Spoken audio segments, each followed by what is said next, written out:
up, guys? So this video that I'm filming right now, at this very moment, this is going to be part 2 of my steroids versus natural bodybuilding. This should be the last video in the series, depending on how long it takes me to film this. But just as a forewarning, this subject is something that I'm sort of passionate about, so this might be a long one. So buckle up for safety.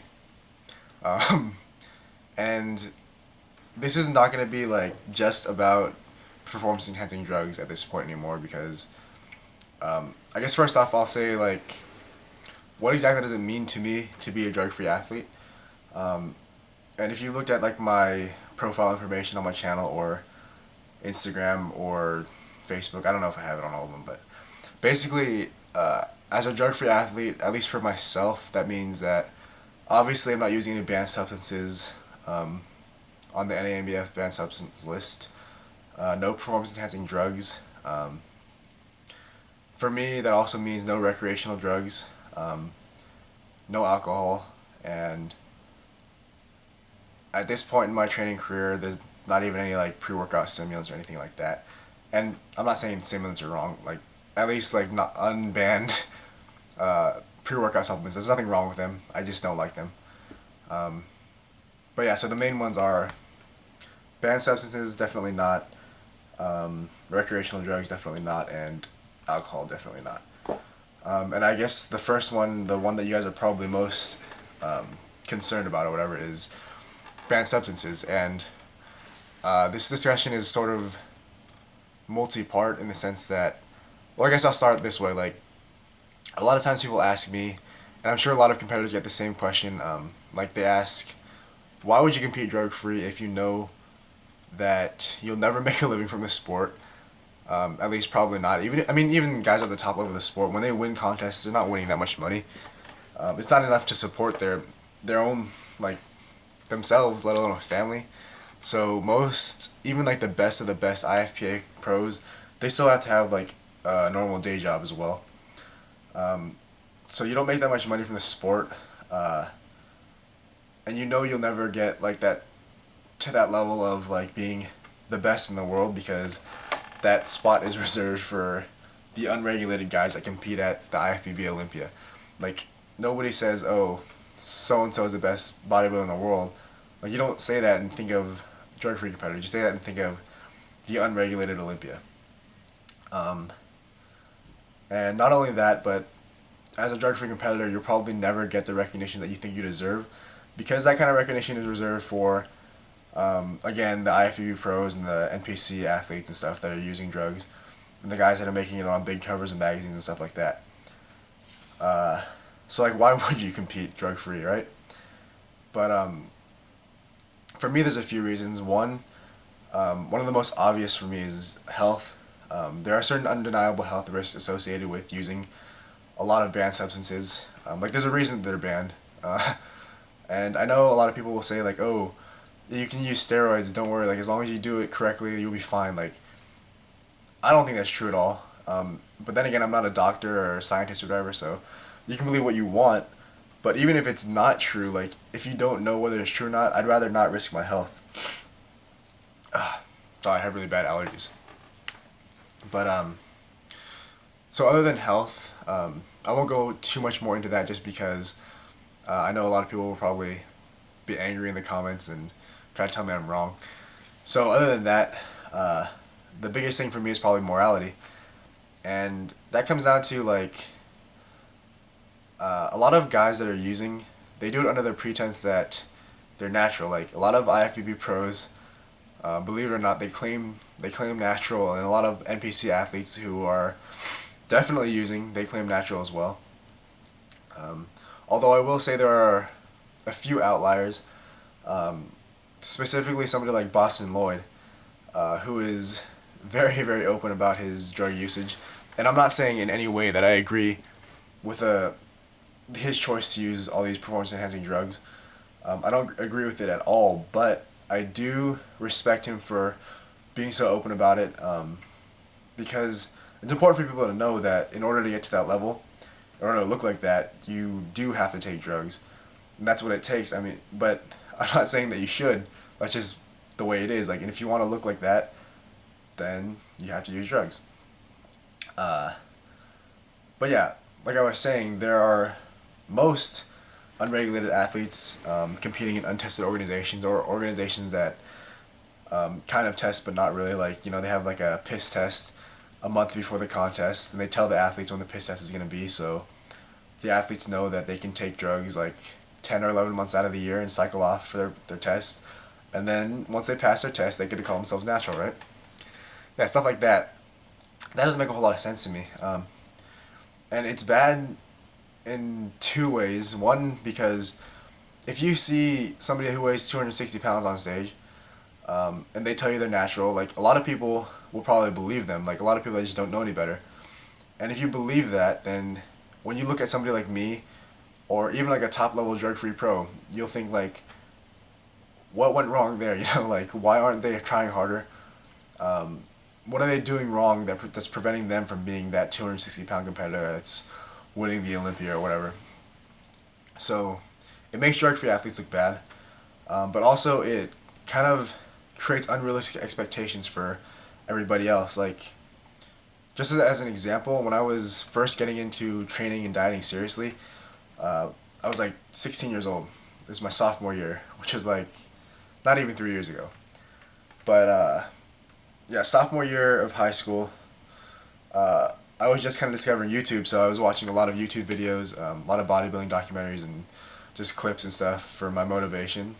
I see these guys like Dorian Yates, Ronnie Coleman, Jay Cutler, all those big guys. And I would just assume that they were natural because, nobody told me, I didn't know that there are steroids involved with the sport, and I would never think that they were because steroids are illegal. So when I was 16, I weighed 130 pounds, and I just thought to myself that it was perfectly reasonable for me to show up on stage one day at 260 pounds. And that's what I expected of myself. And obviously that's not really possible. And that sort of kind of unrealistic expectations, that transfers over to other sports as well. Like, you look at, like, a lot of MLB players, when they're done with their career, they'll come out and say, like, oh yeah, I used steroids or whatever drugs they used. And they'll seem regretful about it and whatever, but when it comes down to it, you'll never hear an MLB player or whatever athlete admits to using steroids or whatever drugs. You'll never hear them say, oh, I don't deserve my trophies, I don't deserve the recognition, I don't deserve the titles that I have, take them all away. You never hear that. So in some sense, it seems like that's kind of the price you pay to get to that level. And that kind of sucks because when you see, like, or when you think of, like, young high school athletes or middle school athletes or whatever coming up, and they have this dream of going pro, a lot of them might take from that in order for them to get that good, in order for them to be a top level pro, they have to use these drugs because a lot of top level pros do. And that actually might be true. You might have to use drugs to get to that level, which is really unfortunate because, our society, they promote, like, natural, they promote, like, morals and stuff, but it's kind of just like a front because I don't know about most, but a lot of top level athletes are definitely using all kinds of drugs.